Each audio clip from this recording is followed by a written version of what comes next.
আচ্ছা গুরুদেব, শুনেছি লোকের মুখে যে আপনি তো স্বয়ং দক্ষিণেশ্বরী মায়ের দেখা পান। তো হ্যাঁ, একদম ঠিক। তো আমি শুধু না, আমার ভক্তরাও পায়। হুম, তুমি দেখতে চাইলে তুমিও দেখতে পাবা। তো আমি আপনার কিছু নিয়ম বলবো। হুম, তো তো আপনিও যে শনিদেবের যে প্রকোপ, এর থেকে বাঁচারও তো কিছু উপায় বলতে পারবেন। একদম ঠিক, এই কথাটাই আমি ভাবছিলাম ভক্তদের উদ্দেশ্যে বলবো। গৌরাজের ইষ্ট দেবী হচ্ছেন মা দক্ষিণাকালী। দক্ষিণাকালীর আদেশে বাবা গৌরাজ চলে। তবে এটাও যেমন ঠিক, গৌরাজ এমনি এমনি কাউকে ভোগান না। জীব মানে মানুষ যেমন কর্ম করে গৌরাজ তাকে তেমন ফল দেয়। বিনা কারণে কেউ শাস্তি পায় না, আর সেই শাস্তিটা গৌরাজের হাত দিয়েই আসে। তবু আমি কিছু নিয়ম বলছি যাতে বাবা ঠান্ডা থাকেন, ভক্তকে রক্ষা করেন। এরও নিয়ম অসংখ্য।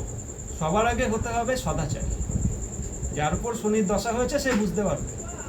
সদাচারী, আচার বিচারে চলতে হবে। এক।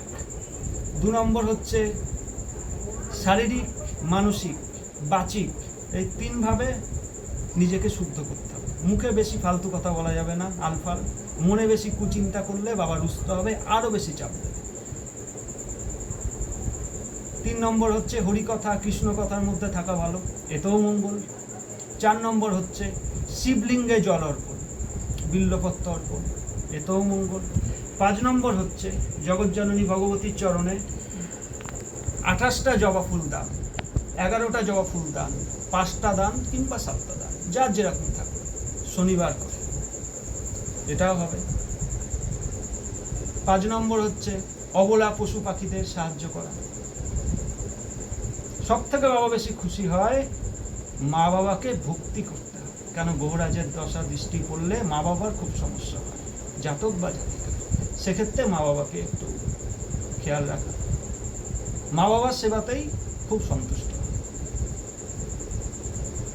অশ্বত্থ গাছের গোড়ায় জল দান, সর্ষের তেলের প্রদীপ দান গৌরাজের মন্দিরে, দক্ষিণাকালিকার মন্দিরে, এতেও হয়। রাম নাম জপ, এতেও গৌরাজ শান্ত হয়। শিব নাম জপ, এতেও গৌরাজ শান্ত হয়। শনিবার করে দরিদ্র মানুষকে কিছু দান করলে এতেও শান্ত হয়। নীল কালারের জামা কাপড় ব্যবহার করলে শনিবার করে বাবা শান্ত হয়। বাবার মন্দিরে বহুবীজ ফল, সর্ষের তেলের দীপক দান করলে বাবা শান্ত হয়। নীলকণ্ঠের মালা ভগবতী দক্ষিণাকালীকে দান করলে বাবা শান্ত হয়।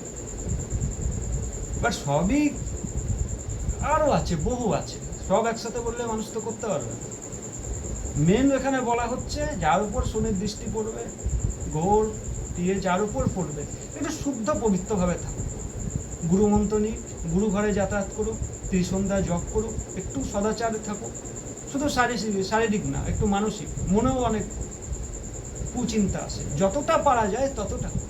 এগুলো করলে, আমি কম বললাম, আরও অনেক আছে, সব বলা যাবে না। এগুলো করলে বাবা শান্ত পান, অতটা বিপদ দেন না, কিন্তু যা হবার তা হয়, পরিমাণে কম, এই অবধি। জয় তারা।